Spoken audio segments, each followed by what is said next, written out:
22-23 साल की एक कवित्री जो अपने देशभक्ति और वीर रस की कविताओं के लिए जानी जाती है, एक सुबह अचानक उसके ही फ्लैट में गोली मार कर उसकी हत्या कर दी जाती है। सुर्खियां, खबरें बनती हैं और खबरें कहानी। पोस्टमार्टम होता है, पोस्टमार्टम की रिपोर्ट आती है। रिपोर्ट आने के पहले कयासों का दौर चल रहा होता है। जब रिपोर्ट सामने आती है तो सभी के होश उड़ जाते हैं। रिपोर्ट में ये खुलासा होता है कि वो कवित्री प्रेग्नेंट थी, वो भी 1 महीने 2 महीने नहीं बल्कि पूरे 7 महीने का गर्भ उसकी कोख में पल रहा था। नमस्कार, उत्तर प्रदेश की सियासत पर अपना प्रभाव रखने वाले सियासी किस्सों की इस सीरीज राजनीति में आपका स्वागत। आज के इस अंक में बात एक ऐसी किस्से की जिसमें पहले नहीं सुना गया था। अपराधी जो नेता होते हैं उसे वैसे तरीके के कई सारे किस्से हमें पढ़ने, देखने और सुनने को मिलते हैं, पर नेता से अपराधी बनने का शायद ये पहला किस्सा था। उस समय उत्तर प्रदेश की सियासत ने, जो सियासत थी उस समय उत्तर प्रदेश की, उसमें इस किस्से ने एक भूचाल ला दिया था। आज बात मधुमिता शुक्ला हत्याकांड की, साथ ही बात अमरमणि और मधुमणि की कहानी की। अमरमणि जो नेता से अपराधी बने और साथ ही साथ बात होगी अमरमणि के राजनैतिक पतन की। मधुमिता शुक्ला लखीमपुर की एक कवित्री जो 16-17 साल की उम्र में मंच पर सक्रिय हुई। वीर रस और देशभक्ति की कविता पढ़ने का उसका तेज तर्रार अंदाज ही उसकी पहचान थी, जो दिनों दिन बढ़ती जा रही थी। उम्र कम थी और महत्वाकांक्षाएं बढ़ी। जल्दी ही ये लड़की हिंदी कवि सम्मेलन का स्टार बन गई। देखते ही देखते मधुमिता शुक्ला का नाम बड़े बड़े सियासतदानों के साथ खास संबंधों के चलते लिया जाने लगा। वो बड़े बड़े कवि सम्मेलनों का आयोजन भी करवाने लगी। कविता की दुनिया के तमाम बड़े नाम उसकी मर्जी से स्टेज पर चढ़ने और उतरने लगे। पर जैसा कि कहा जाता है, पैसा और शोहरत संभालने नहीं संभलती। तालियों की गड़गड़ाहट और सत्ता के करीबी होने का नशा मधुमिता के सर चढ़कर बोलने लगा।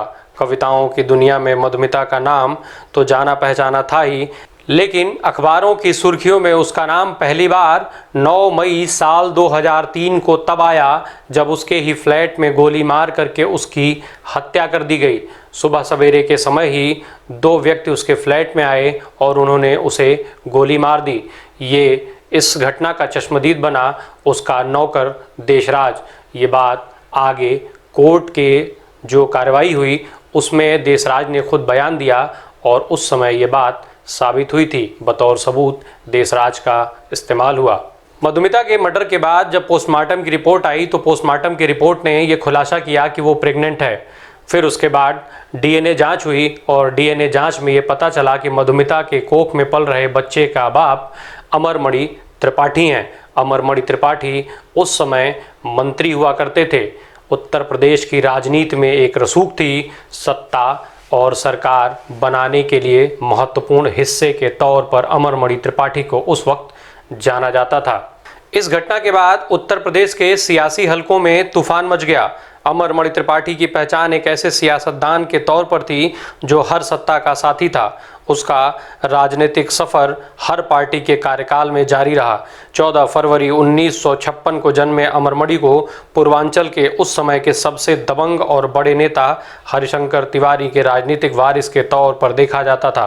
तिवारी की रसूख को इस बात से समझा जा सकता है कि वो जेल से चुनाव जीतने वाले पहले नेता थे। साल 1980 में अमरमणि लक्ष्मीपुर की विधानसभा सीट से चुनाव मैदान में उतरे। सामने थे वीरेंद्र प्रताप शाही। वीरेंद्र प्रताप शाही की पूरी कहानी हम आपको बता चुके हैं। अगर आपने नहीं देखा तो द पब्लिक के YouTube चैनल पर जाइए और देख लीजिए। अमरमणि 1980 और 1985 में चुनाव हार गए, पर 1989 के चुनाव में जीत हासिल कर विधायक चुने गए। इसके बाद वो 4 बार विधायक रहे।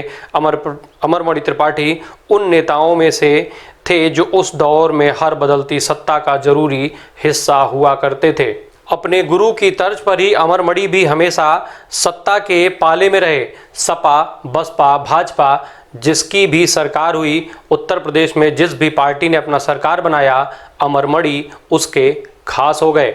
न कोई सिद्धांत, न कोई विचारधारा, केवल साइकिल स्टैंड से लेकर के और सिविल के ठेकों तक ही इनकी राजनीति चलती थी। इनकी राजनीति का मुख्य आधार भी ये ठेके ही हुआ करते थे। अब मधुमिता शुक्ला की ओर एक बार फिर लौटते हैं। तमाम मीडिया रिपोर्ट्स की माने तो अमरमणि की मां कविताएं सुनने का बेहद शौक रखती थीं। मधुमिता अपने अंदाज के लिए जानी जाती थी। उसकी कविताओं में मुख्यमंत्री से लेकर प्रधानमंत्री तक निशाने पर हुआ करते थे। अमरमणि की मां मधुमिता से बेहद प्रभावित हुईं और अपने घर आमंत्रित किया। मधुमिता अक्सर अमरमणि के घर आने जाने लगी। उसी समय मधुमिता की दोस्ती अमरमणि की बेटियों से भी हो गई। उनकी पत्नी से भी मधुमिता के अच्छे संबंध हो गए। इसी दौरान अमरमणि भी मधुमिता को अपना दिल दे बैठे। सब कुछ ठीक ठाक ही चल रहा था कि मधुमिता प्रेग्नेंट हो गई, जिसके बाद वो अमरमणि पर शादी का दबाव बनाने लगी। ये बात धीरे धीरे अमरमणि त्रिपाठी की पत्नी मधुमणि त्रिपाठी तक पहुंची। फिर वो हुआ जो सब जानते हैं। मधुमिता की उसके ही फ्लैट में गोली मार करके हत्या कर दी गई। मधुमिता शुक्ला हत्याकांड में अमरमणि का नाम आने के बाद उनके विरोधी सक्रिय हो गए। नतीजा, केस की शुरुआत में ही जांच को प्रभावित करने की शिकायतों के चलते इस हत्याकांड की इंक्वायरी सीबीआई को सौंप दी गई। मामले की जांच के बाद अमरमणि त्रिपाठी, उनकी पत्नी मधुमणि और भतीजे रोहित चतुर्वेदी समेत शूटर संतोष राय और प्रकाश पांडे को शामिल बताकर चार्जशीट दाखिल की गई। मधुमिता के नौकर देशराज ने अपने बयान में बताया कि संतोष राय और प्रकाश पांडे सुबह सुबह मधुमिता के घर पहुंचे। देशराज ने ही घंटी बजने पर दरवाज़ा खोला। चूँकि वो अक्सर उसके घर आया जाया करते थे, इसलिए देशराज उन्हें पहचानता था। देशराज ने उन्हें बैठने के लिए कहा और इसके बाद वो चाय बनाने के लिए किचन की तरफ चला गया। जब वो किचन में चाय बना रहा था, तभी गोली चलने की आवाज़ आई। नौकर कमरे में पहुंचा तो देखा दोनों लोग गायब थे और बिस्तर पर मधुमिता की लाश पड़ी थी। मामला सियासी रंग पकड़ चुका था। केस देहरादून की फास्ट ट्रैक कोर्ट के पास गया। सिर्फ 6 महीने में ही 4 आरोपियों को उम्र कैद की सजा हुई। दोषियों में से प्रकाश पांडे को संदेह के चलते बरी कर दिया गया। इसके बाद मुकदमा नैनीताल के हाई कोर्ट पहुंचा। जुलाई 2011 में हाई कोर्ट ने बाकी चारों की सजा को बरकरार रखते हुए प्रकाश पांडे को भी उम्र कैद की सजा सुना दी। सभी आरोपी देहरादून जेल में बंद हुए। अमरमणि त्रिपाठी के अपराध की ये कोई पहली घटना नहीं थी। इसके पहले साल 2001 में जब भारतीय जनता पार्टी की उत्तर प्रदेश में सरकार थी, मुख्यमंत्री थे राजनाथ सिंह। उस वक्त अमरमणि राज्य मंत्री हुआ करते थे। उसी समय बस्ती के एक बड़े व्यवसायी का 15 साल का बेटा राहुल मद्देशिया जो किडनैप हो गया। बाद में जब वो रिहा हुआ तो रिहा के बाद जब पूछताछ हुई तो पूछताछ में ये निकल करके आया कि किडनैप करने के बाद उसे अमरमणि त्रिपाठी के लखनऊ स्थित बंगले में रखा गया था। यानी किडनैपिंग के बाद उसे छुपाने के लिए अमरमणि त्रिपाठी ने जगह दी थी। इस मामले को लेकर अमरमणि की खूब किरकिरी हुई। जब दबाव बढ़ा तो अमरमणि को मंत्री पद से बर्खास्त कर दिया गया था। इसके अलावा अमरमणि पर 3 दर्जन से भी ज़्यादा मामले दर्ज थे, जिसमें हत्या, अपहरण, फिरौती वसूलने और हत्या के प्रयास जैसे गंभीर मामले भी शामिल थे। हालांकि इन सब के बाद भी जेल की दीवारें अमरमणि के सियासी सफ़र को रोक नहीं पाईं। साल 2007 में अमरमणि ने गोरखपुर जेल से ही चुनाव लड़ा और 20,000 वोट से जीत दर्ज की। इतना ही नहीं, अमरमणि और मधुमणि ने कानून की आंखों में धूल झोंकने का भी काम किया। दरअसल अमरमणि के माता के निधन के बाद उन्हें उनके अंतिम संस्कार में शामिल करने के लिए देहरादून से गोरखपुर लाया गया। अंतिम संस्कार के बाद अमरमणि और मधुमणि बीमारी का बहाना बनाकर गोरखपुर के बीआरडी मेडिकल कॉलेज में भर्ती हो गए। वहां लंबे समय तक रहे। मामले का जब खुलासा हुआ तो एक बार फिर मायावती ने उन्हें वापस देहरादून की जेल भेजा। इसके बाद जब उत्तर प्रदेश में समाजवादी पार्टी की सरकार आई और अखिलेश यादव मुख्यमंत्री हुए, उस वक्त फिर से अमरमणि त्रिपाठी देहरादून से गोरखपुर लाए गए।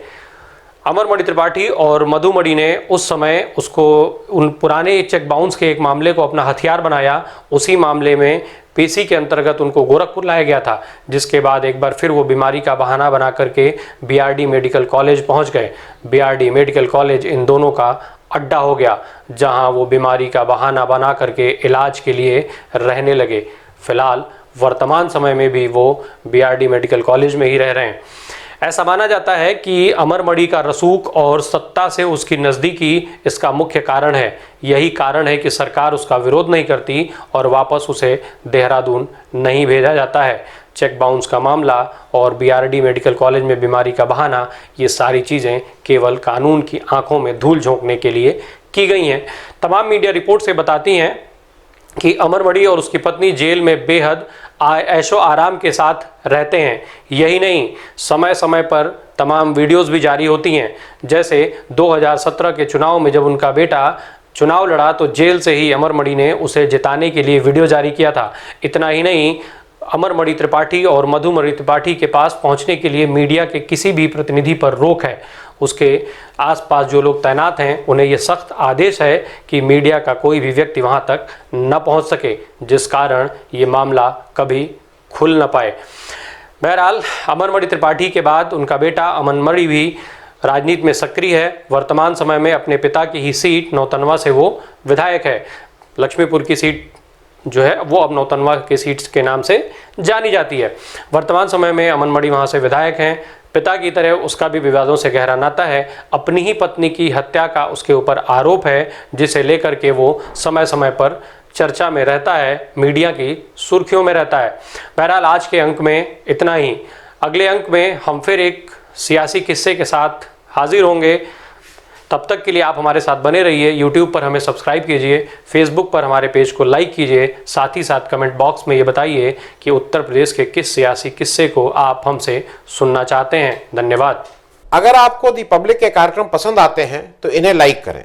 अगर आप इस वीडियो को यूट्यूब पर देख रहे हैं तो चैनल को सब्सक्राइब करें, और अगर आप इसे फेसबुक पर देख रहे हैं तो दी पब्लिक के पेज को लाइक करें।